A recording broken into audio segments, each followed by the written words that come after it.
এই পর্যায়ে আমরা যার কথা শোনার জন্য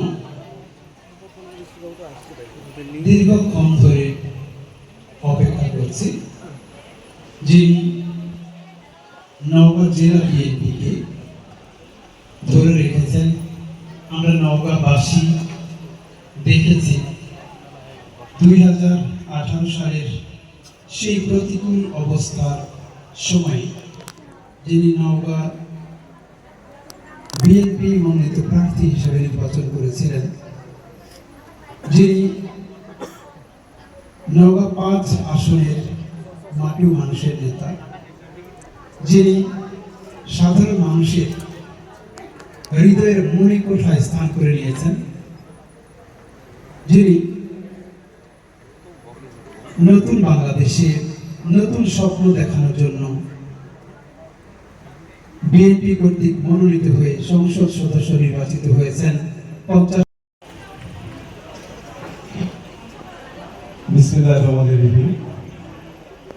নওগাঁ সরকারি কলেজে কর্তৃক আয়োজিত আজকের এই মত বিনিময় সভা সম্মানিত সভাপতি, এই প্রতিষ্ঠানের প্রধান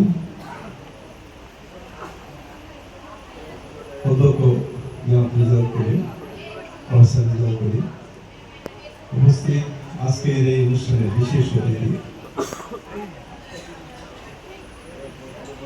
নওগাঁ জেলা বিএনপির সংগ্রামী সাংগঠনিক সম্পাদক, এই প্রতিষ্ঠানের সর্বশেষ যিনি ছাত্র সংসদের ভিপি ছিলেন জনাব শফিউল রানা, ভিপি রানা, উপস্থিত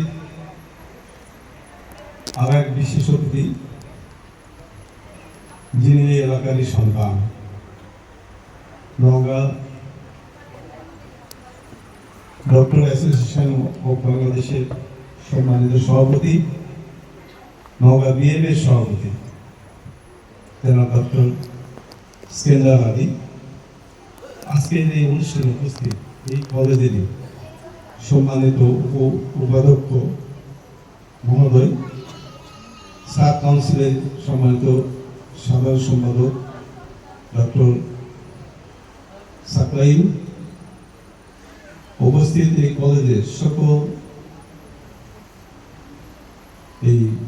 সকল প্রফেসর, সহযোগী প্রফেসর, সহকারী প্রফেসর এবং লেকচারার সহ এই কলেজেরই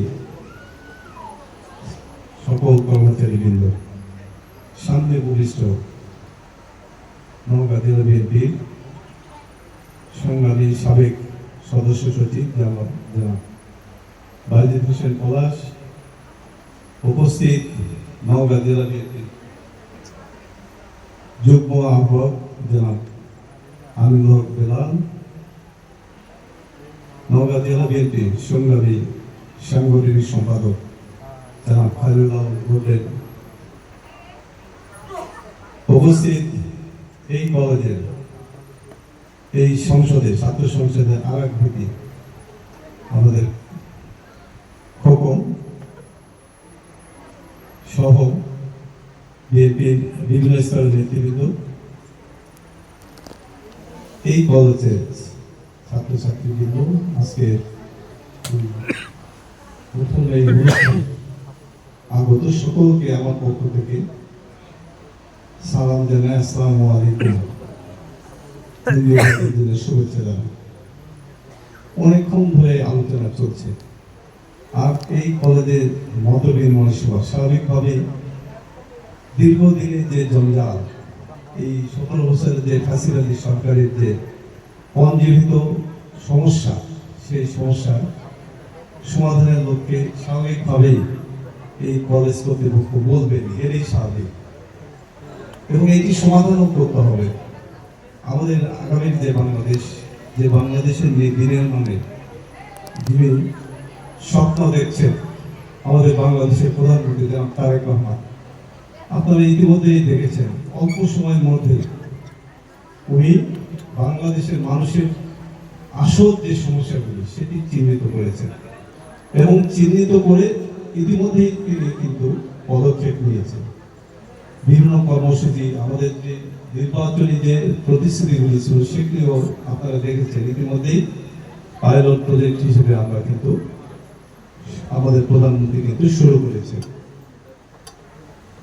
আপনারা জেনে খুশি হবে এই যে আমাদের প্রধানমন্ত্রী জনাব তারেক রহমান ইতিমধ্যেই আপনারা তো জানেন আমাদের দেশনেত্রী বেগম খালেদা জিয়া বিশেষ করে আমাদের মহিলাদের জন্য, মেয়েদের জন্য যে শিক্ষা ব্যবস্থা চালু করেছেন, ইন্টারমিডিয়েট পর্যন্ত বিনা খরচে, সেটি ইতিমধ্যেই মেয়েদের জন্য কিন্তু ডিগ্রি পর্যন্ত লেখাপড়া ফ্রি ঘোষণা দিয়েছেন আমাদের সরকার প্রধান।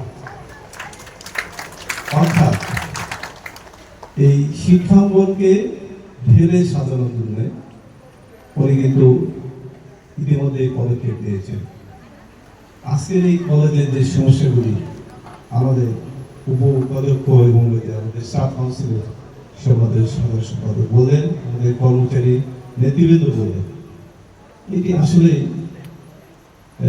এই সমস্যা আমি নিজেও বুঝি বা জানি বা দেখেছি যে আসলে এই সমস্যাগুলিকে অবশ্যই সমাধান করতে হবে।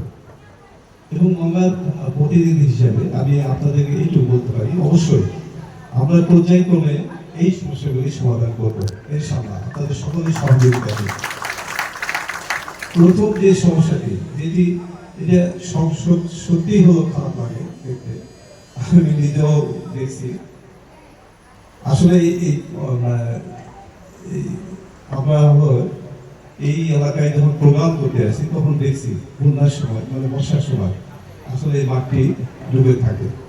এটা একটা বিশ্ববিদ্যালয় কলেজ, এখানে এই পরিবেশ যেহেতু হয় স্বাভাবিকভাবে সবার জন্য এটা খারাপ দেখা। আমি আপনাদের এই কথার প্রতি সম্মান থেকে একটু করতে চাই, আমি বলতে চাই সেটি হলো অবশ্যই এই মাঠটুকু, বিশেষ করে এই প্রশাসনিক ভবন বা একাডেমিক ভবন যেটি আছে তার সামনে যে জায়গাটুকু, যে মাঠটুকু আছে, এই মাঠটুকু আমি অবশ্যই খুব অল্প সময়ের মধ্যে এই মাঠটুকু আমি মাটি থেকে ভরাট করে ব্যবস্থা করে দেব। এরপরে যে সমস্যাগুলি আছে আমাদের প্রিন্সিপাল মহোদয় বললেন, আপনারা সবাই বললেন যে অবশ্যই এই কথাগুলো আমি প্রিন্সিপাল মহোদয়কে বললেন, যদি কিছু আগে বললেন হয়তো আমরা যে একাডেমিক ভবনের কথা বললেন বা হোস্টেলের কথা বললেন, এই হোস্টেল হয়তো জুনের আগে হয়তো আমি বরাদ্দ দিতে পারতাম। মানে আমি ইতিমধ্যে কয়েকটি স্কুলের বিল্ডিং নিয়েছি, ওই সময় বললে হয়তো কলেজের যে কোনো একটি বিল্ডিং আমি নিতে পারতাম শিক্ষামন্ত্রীর কাছে। যাই হোক, অসুবিধা নাই, ইনশাআল্লাহ আমরা জুনের পর এই সরকারি কলেজে যে সমস্যাগুলি কথা বললেন, যে হোস্টেল সমস্যা, একাডেমিক ভবন, তারপরে হলো এই ছেলেদের মেয়েদের হোস্টেল, এই বিল্ডিংগুলি, এই কাজগুলি আমি ইনশাআল্লাহ আগামী জুনের পর থেকে আপনারা প্রায়োরিটি বেসিসে দিবেন, কোনটা আগে করবেন সেটি এইভাবে আমি স্টেপ বাই স্টেপ আপনাদের এই সমস্যাগুলি সমাধান করে দেব ইনশাআল্লাহ। প্রিয় উপস্থিতি, আর যে স্কুলের স্টাফের কথা বললেন যে আমাদের পদ অনেকগুলি আছে, 82 নাকি 82, কিন্তু আমাদের হলো 64 গুণ এখন শিক্ষক মন্ডলী। অবশ্যই আমরা এইটি নওগাঁ এই কলেজে, সরকারি কলেজের এই শূন্যস্থানগুলি অবশ্যই জোনের পরে এই সমস্যাগুলি আমরা সমাধান করে দেব আপনাদের সহযোগিতায়। আপনাদের ঐকান্তিক চেষ্টা থাকতে আমার সাথে, আমার পাশে দাঁড়িয়ে আপনারা আমাকে সহযোগিতা করবেন, ইনশাআল্লাহ এই কাজগুলি আমি আপনাদের করে দেব। প্রিয় উপস্থিতি, অনেকক্ষণ ধরে এখানে আলোচনা হচ্ছে, আমার মনে হয় এরপরে আরেকটি মূল কর্মসূচির মূল প্রোগ্রামে আমরা যেতেই পারি। এরপরে রোভার্সদের একটি প্রোগ্রাম আছে, ক্যাম্প ক্লোজিং নাকি ক্যাম্প ফায়ার, হ্যাঁ সেটি এরপরে হবে। এরপরে সেই কারণে আমি আর আমার কথা বাড়াতে চাই না। আপনারা দীর্ঘক্ষণ ধরে এখানে অপেক্ষা করে আজকের এই মত বিনিময় সভা, এই কলেজ কর্তৃপক্ষ যে কথাগুলি বললেন আপনারা শুনলেন। আমি আপনাদের আরেকটু কথা মানে বলতে চাই, সেটি হলো আমরা কিন্তু ইতিমধ্যে আপনাদের মানে একটা ভালো সংবাদ দিতে চাই। সেটি হলো এই কলেজের মূল যে সড়কটি, আমাদের এই যে রুবির মোড় থেকে বাইপাস এই সড়কটি, আপনারা খুশি হবেন।